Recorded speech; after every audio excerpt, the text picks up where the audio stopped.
बिस्मिल्लाहिर्रहमानिर्रहीम।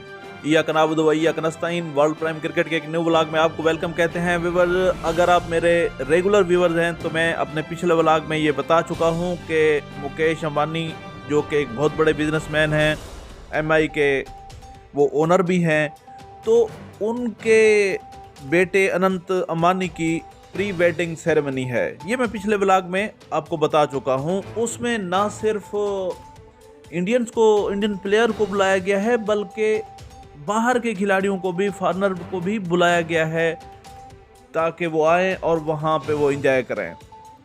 तो उसका इम्पैक्ट कराची पे क्या पड़ा? पोलार्ड चले गए। पहले ही चल वही रहा था, उनकी तरफ से रन उसी के बैट से आ रहे थे और वो बीच में चला गया। तो अब वो एक दो मैच के लिए अवेलेबल नहीं होंगे कराची के लिए, और कराची बिल्कुल नाजुक मरहले पे खड़ा है। अगर ये एक दो मैच और हारता है तो जाहिर है ये भी आउट है।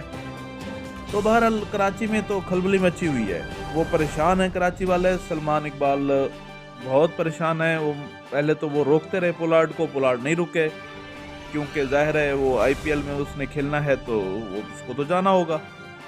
तो इसलिए अब कराची तो परेशान है क्योंकि लाहौर के बाद यही कराची ही खड़ा है जिसने बाहर जाना है। जो आजकल के हालात चल रहे हैं कराची के, हो सकता है आगे जाके वो कुछ करे, मुझे नहीं लगता। मैं पहले ही आपको, अगर आप मेरे व्यूवर्स हैं तो मैं बता चुका हूं कि ये दो टीमें मुझे बाहर लग रही हैं। बहरहाल ये हमारा पहला टॉपिक था। अब दूसरे टॉपिक पे चलते हैं। दूसरा टॉपिक हमारा है कि आरसीबी जिस तरह इनके मेंस बिल्कुल कुछ नहीं करते और आज तक एक भी ये ट्रॉफी नहीं उठा सके।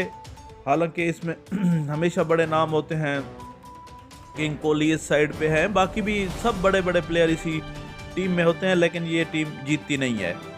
तो इनकी अब जैसा कि आप जानते हैं कि वोमेन प्रीमियर लीग भी स्टार्ट हो चुकी है और उसमें पहले तो आरसीबी अच्छा खेली, लेकिन अब आहिस्ता आहिस्ता वही पुरानी रीत में आ रही है। जिस तरह इनके मेंस प्लेयर करते हैं वही वोमेन कर रही हैं। तो कल एक अहम मैच था आरसीबी वर्सेस एमआई का। मेरे अक्सर व्यूवर्स मुझे कह रहे थे कि आप उसको भी कवर करें, तो मैंने कहा ठीक है, मैं उसको भी कवर कर लूँगा। कल के मैच में क्या हुआ कि पहले बैटिंग की आरसीबी ने, उन्होंने 131 किए 20 ओवर में, 6 खिलाड़ी उनके आउट हुए। इसमें पेरी ने अच्छा खेला, बाकी कोई भी अच्छा नहीं खेल सका। एमआई की टीम बड़ा अच्छा खेल गई। उन्होंने 133 रन्स किए, मैच अप कर लिया। 15.1 ओवर में ये मैच अप हो गया। ख़ास तौर पर इसमें अमेलिया के कैरे को देखा जाए तो उसने तेज़ खेला, उन्होंने 40 किए 24 बॉल पे। इसी तरह भाटिया ने ख़ास तौर पर जो बेस रखी थी ना, भाटिया ने रखी, उन्होंने 31 किए 15 बॉल पे। तो आगे भी हम इसको कवर करेंगे, लेकिन बहरहाल आरसीबी अब ऐसा ऐसा पीछे ही जा रही है। देखते हैं अब ये आगे क्या करती है। और इस सिलसिले में दिलचस्प तबसरे भी मैंने और मेरी टीम ने आपके लिए रखे हुए हैं। पहले ये आप सुन लें, फिर हम अगले अपने टॉपिक को कवर करेंगे। अभी 27 फरवरी की तो बात है ये, जब आरसीबी विमेन प्रीमियर लीग में नंबर 1 पोजीशन पर थी। 2 मैच खेलकर दोनों जीतकर टॉप पर थी। स्मृति मन्ना के बल्ले से रन लगातार निकल रहे थे और फैंस स्टेडियम में अकाई कोहली के पोस्टर लेकर ये दावा कर रहे थे कि भैया लड़का कोहली का जब से आया है तब से किस्मत लेकर। लेकिन हफ्ते भर के अंदर ही वक्त बदल गया, जज्बात बदल गया, हालात बदल गया और आलम यह है कि 2 मार्च आते आते आरसीबी पहले, दूसरे, तीसरे, छोड़िए चौथे पोजीशन पे आ गई है।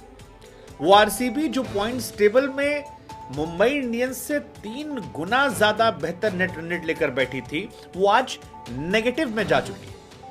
वो स्मृति मन्ना जिनका बल्ला आग उगल रहा था, वो फिर खामोश हो गए इस मैच में। मुंबई इंडियंस ने करारी हार का सामना करवाया आरसीबी को और इस हार का असर यह रहा कि आरसीबी फिलहाल 4 मैच खेलकर 4th पोजीशन पर चली गई है, क्योंकि उसका नेट रन रेट बहुत कम है। वो सिर्फ गुजरात टाइटन से आगे है, गुजरात जायंट से आगे है, जो एक भी मैच नहीं जीत पाए हैं। बाकी सारी टीमों का नेट रन रेट उनके नेट रन रेट से बेहतर है, जिसमें मुंबई 4 खेलकर 3 जीती, 6 पॉइंट पॉजिटिव।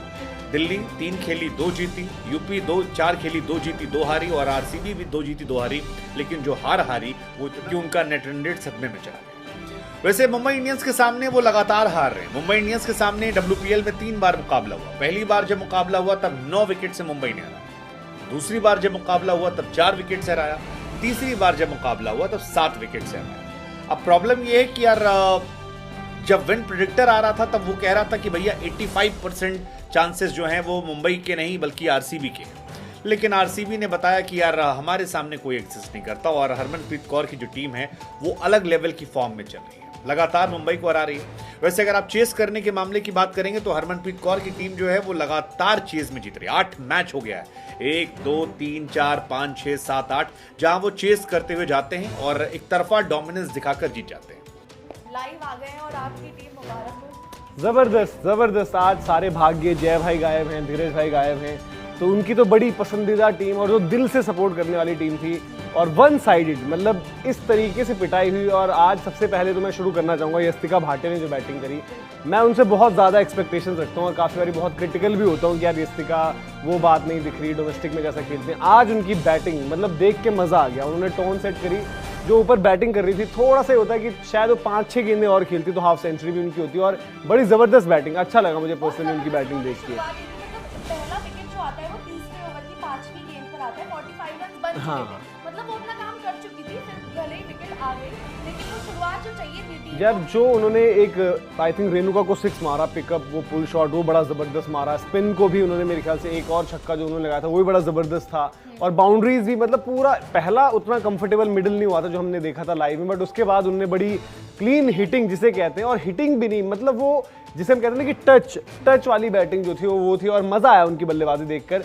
अभी भी आप देखोगे हेली मैथ्यूज अगेन 21 गेंदों पर 26 रन, वो उस तरीके का नहीं रहा। नेट स्टीवर ब्रेंट भी ठीक है, वो कंट्रोल वाइज वैसे खेल रही थी 25 गेंदों पर 27, लेकिन मैलिकर 24 गेंदों पर 40 उन्होंने करे। और ये थोड़ा सा पूजा वस्त्रकर की हम बात कर रहे थे, थोड़ा सा उनको भी हल्का सा गेम टाइम मिल गया, पर 15.1 में ये रन चेज पूरी कर ली। वहाँ पर 131 रन आरसीबी ने बनाए थे, ये इन्होंने 15वें मतलब 16वां ओवर लगी रहा था, पहली बॉल हुई थी वहाँ पूरा कर लिया। व्यूअर्स अब हम आते हैं अपने अगले टॉपिक की तरफ। अगले टॉपिक में आने से पहले मैं आपको थैंक्स कहूँगा क्योंकि आप मुझे सपोर्ट कर रहे हैं, और मेरी ये कोशिश भी है कि मैं आपको अच्छा कंटेंट भी देता रहूँ, ख़ास तौर पर क्रिकेट नॉलेज आपको देता रहूँ, जिसके लिए मैंने ये शुरू किया है। मैं आपको बता दूँ मेरे पास टाइम की बड़ी शॉर्टेज होती है, ये भी किसी के कहने पे ये मैंने स्टार्ट किया है चैनल, वो भी सिर्फ आप लोगों को क्रिकेट नॉलेज देने के लिए। तो आप सपोर्ट कर रहे हैं, थैंक्स, इसी तरह सपोर्ट जारी रखिए।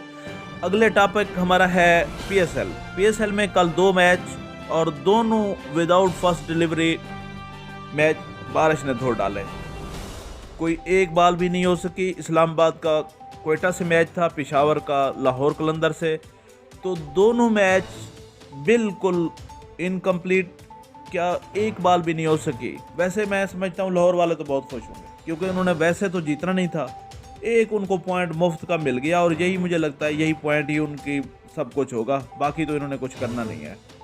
हालांकि मैं इसी टीम को पसंद करता हूँ, इसी टीम को फेवर कर रहा था, लेकिन नो, अब मुझे लग रहा है कि यही एक पॉइंट लेके ये जाएंगे और आकिब जावेद भी खुशियाँ मनाएं, राना आतिफ भी खुशियाँ मनाएं। तो ये था आज का व्लॉग। वीडियो को लाइक करें, चैनल को सब्सक्राइब करें और बेल आइकन प्रेस करें ताकि हमारा नोटिफिकेशन सबसे पहले आपको पहुंचे। थैंक यू सो मच, अल्लाह हाफिज़।